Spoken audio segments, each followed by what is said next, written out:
Hi, I'm Dan Barry, Detective Dan Barry. This is the Kentucky Gentleman Chuck Taylor. This is Officer and a Gentleman. And we are joined by Dave Meltzer, world famous Dave Meltzer. I'm going to start over this. Dave, who the hell do you think you are? I don't know, I'm just a writer. Who would win in a fight, you or Jim Cornette? I'm not going to fight him. Look at the guns on this man. We don't No, I'm never going to say you're not going to fight him, but like I theoretically could beat up Dustin. I think that you... I don't know.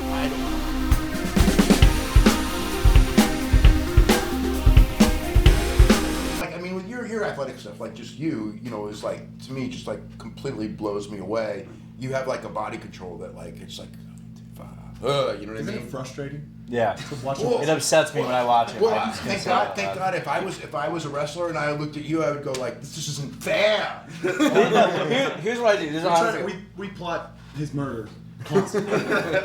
I watch. Rating. It's like, you know, I'll write it in the issue, but it's not like something I obsess over. I'm trying to just learn about wrestling.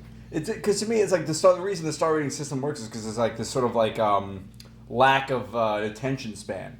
So they can just go to like your newsletter and be like, "Oh, he gave this one 4 stars. Must be a really good match," and that's the end of the conversation. Even if you write like 3 paragraphs about it, It's the like bottom the star, right? Yeah. But to me, the positive of that is, in theory, it encourages people, if they see a good one, to seek it out and then learn about new wrestlers. In theory, that's the thing. It's not there for someone to go, "Oh, you know, it's like he only gave it like 4 3/4 stars," and it's like, dude, come on. There's in theory, there should only be 10 of those a year. You shouldn't say that's not a good, it's not the standard, yeah. Yeah, it's like people all of a sudden, if it's not 5 stars, it's not a good match, and it's like, I'm trying to only do like 1 a year, but these guys are getting so freaking good that there's going to be more than that, you know? These guys, he didn't say us guys, he said these guys. I just want to clarify that for the room. Right? countless other people in the room that are much better than us. So subjective, like, it's not statistics based. Like, you can say LeBron James is the best basketball player, and you can have stats to put behind it. He has this many rings, or Michael Jordan has 6 rings, blah blah blah. Wrestling isn't statistic based, so it's up to the person who sees it. So it's so wide open. Like, to me, I think, and I'd like to hear. I don't know yours actually, but Shawn Michaels to me is the best professional wrestler of all time. I think he's. Well, a lot of people say that. I think he's number one. And I would never disagree. I would never argue that. I think that there's a bunch of people I would put in that category. Who do you got up there? I'd love to.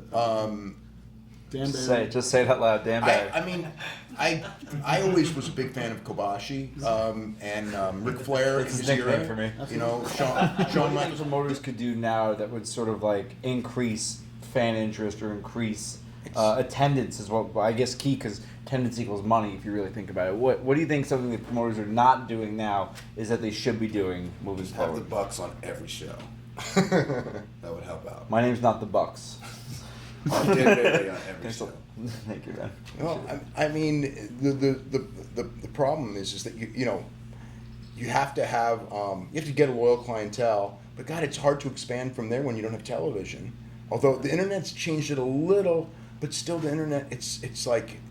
I think it's not quite there yet. No, and I don't know that it'll ever be. I mean, well, you know, we've raised a generation where people think that only WWE matters, and now I think that a little bit. I think that's seeping in to some people that New Japan matters. I think there were people at one point who thought TNA matters. I don't know that they do now.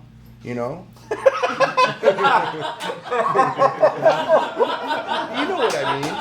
Jeff Jarrett just kicked the door in, guys. No, you know, seriously, in the sense of, okay, but That's a company man. You gotta bring it.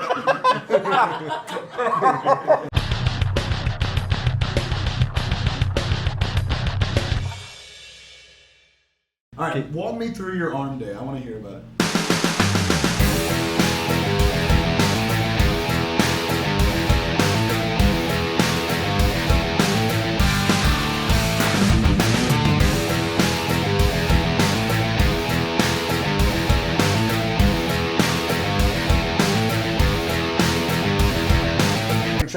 Trent's phenomenal, and Edit that out, please do. Yeah, That on thing. just censor it and put a piece of shit. Trent sucks.